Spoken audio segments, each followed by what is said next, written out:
guys! So, this is Mami Biba Vlogs at ngayon tuturuan ko kayo kung paano mag-register sa Netflix. So, padali lang naman guys.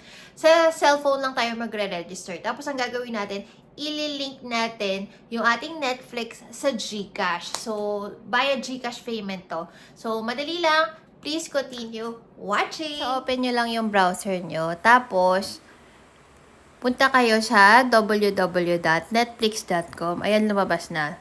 Netflix Philippines. So, go lang tayo. Click go. So, dito, enter your email address and then click next.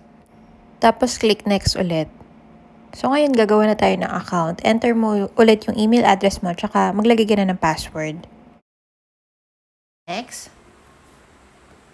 Okay, so ngayon, we're going to choose our plan.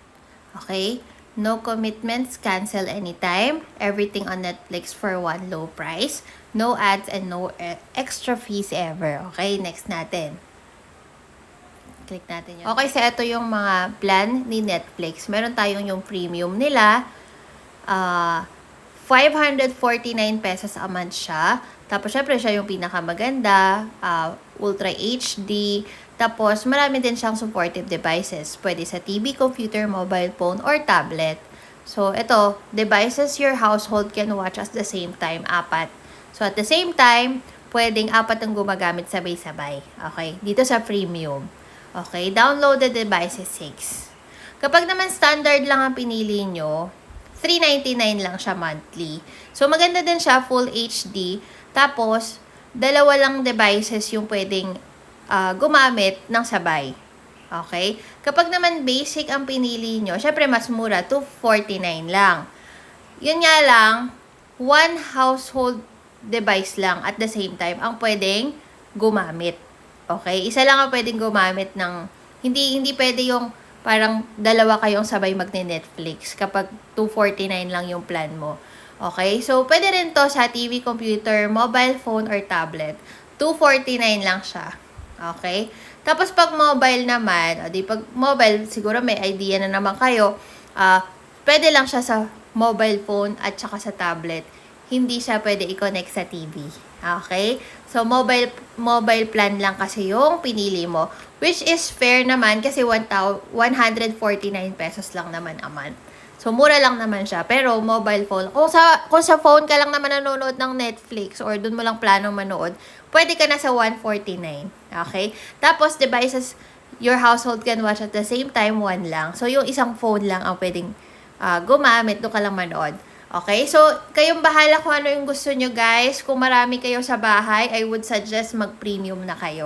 Kasi dito, 4 household devices can watch at the same time. Tapos, marami din yung supported devices niya. Okay? Guys, kasi kami, lang naman kami, 3 lang naman kami sa bahay. Tapos, bata pa yung isa. So, ang pipiliin ko is, ito lang standard, yung $3.99 lang. Okay? So, ayan. So, i-click ko na tong si $3.99. O, click na natin yung next. Okay. So, ngayon, tatanungin ka ng payment option mo. Pwedeng credit card or debit card. Pwedeng digital wallet kagaya ng GCash or add to mobile. So, pipiliin ko yung e-wallet.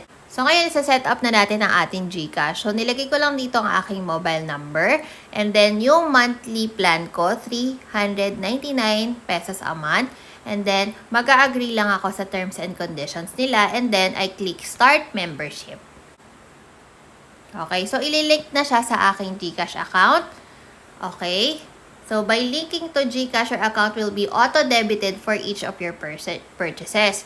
Ibig sabihin guys, monthly, automatic, babawas na yung charge ni Netflix sa aking GCash account. Okay, so i-click ko lang tong I have read and understood the GCash terms and then authorize.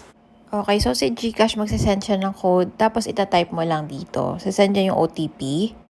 Pag nasend niya na yung OTP, click nyo lang yung next. Tapos dito, tatanungin kayo kung ano devices yung paggagamitan nyo ng Netflix, saan kayo manunood. So, pwede nyo naman i-click lahat yan. Tapos, click mo lang ulit yung next. Okay, so dito, pwede mo nang ilagay yung mga pangalan ng gagamit. So, meron silang sari-sariling profile. So, kung 5 kayo, lagay mo yung 5 names, ganyan. So, choose English din for the language, syempre. So, ganun lang kadali, guys, mag-register sa Netflix. So, automatic, binawasan ka na ni Netflix, ha? Kaya ka makakapag-sign in.